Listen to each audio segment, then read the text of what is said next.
Hello friends, എല്ലാവർക്കും എൻ്റെ YouTube ചാനലിലേക്ക് സ്വാഗതം. ഇന്ന് ഞാനൊരു പുതിയ റെസിപ്പിയാണ് കാണിക്കാൻ പോകുന്നത്. അതിൻ്റെ പേര് പനിയാരം എന്നാണ്. ഇതൊരു തമിഴ്നാട് ഡിഷാണ്. അതിനു വേണ്ടിയിട്ടുള്ള ഇൻഗ്രീഡിയൻസ് എന്തൊക്കെയാണെന്ന് നോക്കാം. ഇത് നമ്മുടെ ലെഫ്റ്റ് ഓവർ ദോശ മാവോ അല്ലെങ്കിൽ ഇഡ്ലി മാവോ നമുക്കിതിനു വേണ്ടി ഉപയോഗിക്കാം. അതിന് ഈ ഒരു കൺസിസ്റ്റൻസിയാണ് ആവശ്യം.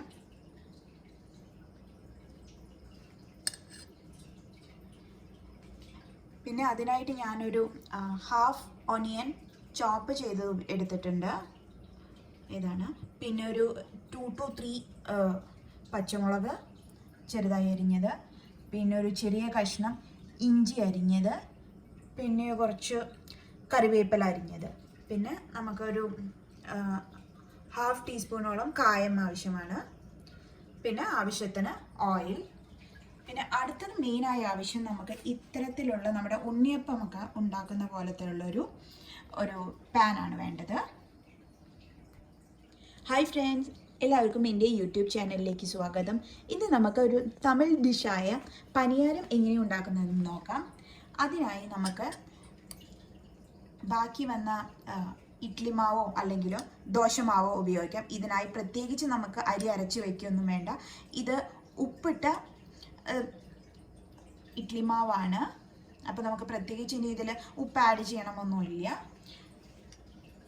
ഇനി ഇതിലേക്ക് ഒരു പകുതി അരിഞ്ഞു വെച്ച ഉള്ളി ആവശ്യമുണ്ട്. പിന്നെ ആവശ്യത്തിന് കടുക്, ഒരു 2 മുതൽ 3 വരെയുള്ള പച്ചമുളക് ചെറുതായി അരിഞ്ഞത്, പിന്നെ ഒരു ചെറിയ കഷ്ണം ഇഞ്ചി അരിഞ്ഞത്, കുറച്ച് കറിവേപ്പില അരിഞ്ഞു വെച്ചത്, പിന്നെ ഒരു 1/4 ടീസ്പൂണും കായം വേണം. പിന്നെ ആവശ്യത്തിന് ഓയിൽ. പിന്നെ അടുത്ത മെയിൻ ആയിട്ടുള്ള ഒരു സാധനം നമുക്ക് വേണ്ടത്, ഇത് വറുക്കാൻ ഉപയോഗിക്കുന്ന നമ്മുടെ ഉണ്ണിയപ്പച്ചട്ടിയാണ് ആവശ്യം. ഇതിനായി ആദ്യം നമുക്ക് ഇങ്ങനത്തെ ഒരു പാനിലേക്ക് കുറച്ച് ഓയിൽ ആഡ് ചെയ്യാം.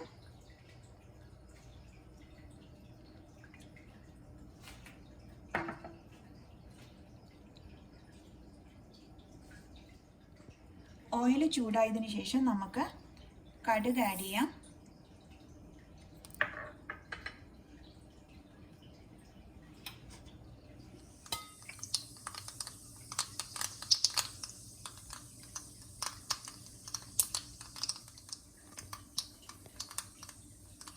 കടുക് പൊട്ടിയതിനു ശേഷം നമുക്ക് ഇഞ്ചി ആഡ് ചെയ്യാം.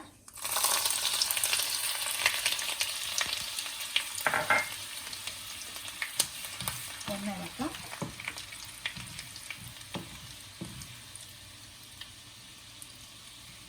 അതിനുശേഷം നമുക്ക് അരിഞ്ഞു വെച്ചിരിക്കുന്ന പച്ചമുളക് ആഡ് ചെയ്യാം. കൂടെ കറിവേപ്പിലയും ആഡ് ചെയ്യാം.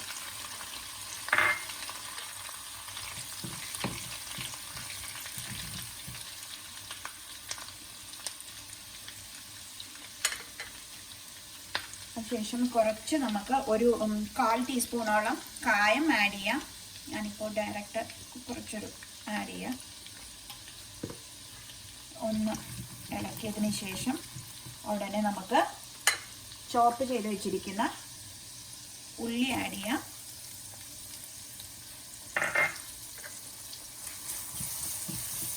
ഇതിനെ നമുക്കൊരു നന്നായി ഒന്ന് വഴറ്റണം. ഒത്തിരി ബ്രൗൺ ആവണ്ട, പക്ഷെ അതിൻ്റെ ആ ഒരു പച്ചമണമൊക്കെ മാറുന്ന വരെ ഒന്ന് നന്നായി വഴറ്റണം. ഞാനൊരു 3 മിനിറ്റോളം ഈ ഉള്ളിയും ഇഞ്ചിയും എല്ലാം നന്നായി വഴറ്റി. ഇപ്പോൾ ഈ ഒരു പരുവമായിട്ടുണ്ട്. അങ്ങനെ ഒത്തിരി ബ്രൗൺ ആവൊന്നും വേണ്ട. ഈ പരുവായി. ഇപ്പം നമുക്ക് നല്ല കായത്തിൻ്റെയും ഇഞ്ചിൻ്റെയൊക്കെ നല്ല മണം കിട്ടുന്നുണ്ട്. ഈ ഒരു പരുവമാകുമ്പോൾ നമുക്ക് സ്റ്റൗ ഓഫ് ചെയ്യാം. അതിനുശേഷം നമുക്ക് ഈ മിക്സ് നമ്മുടെ ദോശ ബാറ്ററിലേക്ക് ആഡ് ചെയ്യാം.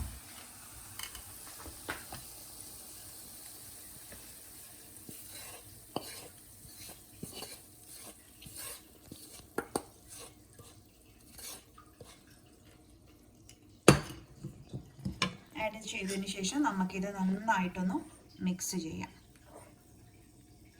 ഈ സമയത്ത് നിങ്ങൾക്ക് വേണമെങ്കിൽ ഉപ്പ് ഉണ്ടോ എന്ന് ചെക്ക് ചെയ്യാം. ഉപ്പില്ലെങ്കിൽ നിങ്ങൾക്ക് ഉപ്പ് ആഡ് ചെയ്യാം. അങ്ങനെ നന്നായിട്ട് മിക്സ് ചെയ്യാം. നമുക്ക് ഉണ്ണിയപ്പച്ചട്ടി വെച്ചതിന് ശേഷം ഓയിൽ ആഡ് ചെയ്യാം. ഇത് ഒരു 3/4 ഓയിൽ ഒഴിച്ചാൽ മതി, ഫുൾ ഓയിൽ ഒഴിക്കേണ്ട ആവശ്യമില്ല. അങ്ങനെ ഓരോ കുഴിയിലും നമുക്ക് ഓയിൽ ആഡ് ചെയ്യാം.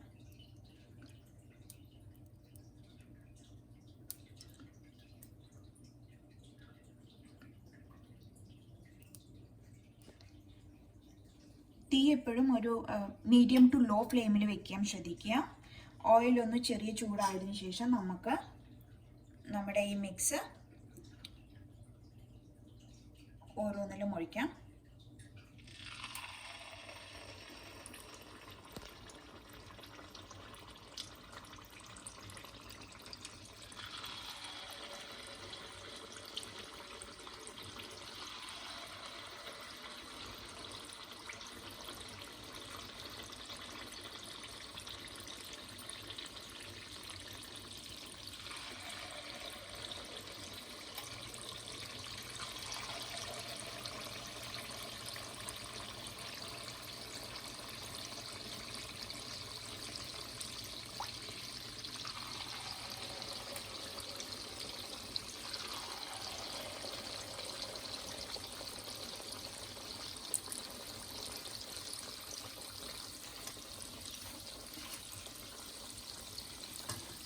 ഇത് 1 മിനിറ്റിന് ശേഷം നമുക്കൊന്ന് മറിച്ചിടാം. 1-2 മിനിറ്റിന് ശേഷം നമുക്കിതൊന്ന് മറിച്ചിടാം. മറിച്ചിടുമ്പോൾ ഇതിൻ്റെ ബാക്ക് സൈഡ് ചെറുതായിട്ടൊന്ന് ബ്രൗൺ ആയി കാണും. ഈ ഒരു പരുവാകുമ്പോൾ നമുക്കൊന്ന് മറിച്ചിടാം. ഇങ്ങനെ ഒരു 2 തവണ നമുക്ക് മറിച്ചിട്ട് എടുക്കാം. ഇങ്ങനെ ഒരു മിനിറ്റ് ഇങ്ങനെ കിടന്നിട്ടൊന്ന് വേവട്ടെ. അപ്പോൾ ഉള്ളിലത്തെ മാവൊക്കെ ഒന്ന് വെന്ത് കിട്ടാൻ വേണ്ടിയാണ് ഇങ്ങനെ ചെയ്യുന്നത്. നമുക്ക് ഇടയ്ക്ക് ഇങ്ങനെയൊന്ന് മറിച്ചിട്ട് കൊടുക്കാം. 2 സൈഡും നന്നായിട്ട് ബ്രൗൺ ആവുന്നതിന് വേണ്ടി. ഒരു ഇളം ബ്രൗൺ ആയി കഴിഞ്ഞാൽ നമുക്കിതിനെ മാറ്റാം.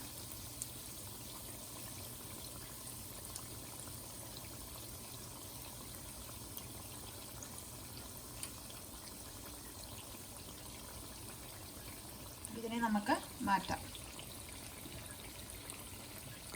ഇതിനായി നമുക്കൊരു ടിഷ്യൂ പേപ്പർ വിരിച്ചൊരു പേപ്പറിലേക്ക് ഒരു പ്ലേറ്റിലേക്ക് മാറ്റാം.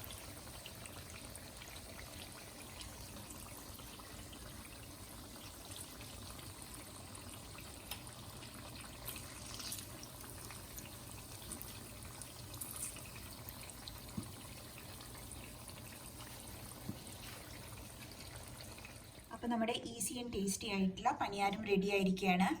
നമ്മുടെ കയ്യിൽ വല്ലം ബാക്കി വന്ന ദോശമാവോ ഇഡ്ലി മാവോ ഉണ്ടെങ്കിൽ നമുക്ക് 4 മണിക്ക് സുഖമായി നമ്മുടെ കുഞ്ഞുങ്ങൾക്ക് ഉണ്ടാക്കാൻ പറ്റുന്ന ഒരു 4 o'clock സ്നാക്കാണ്.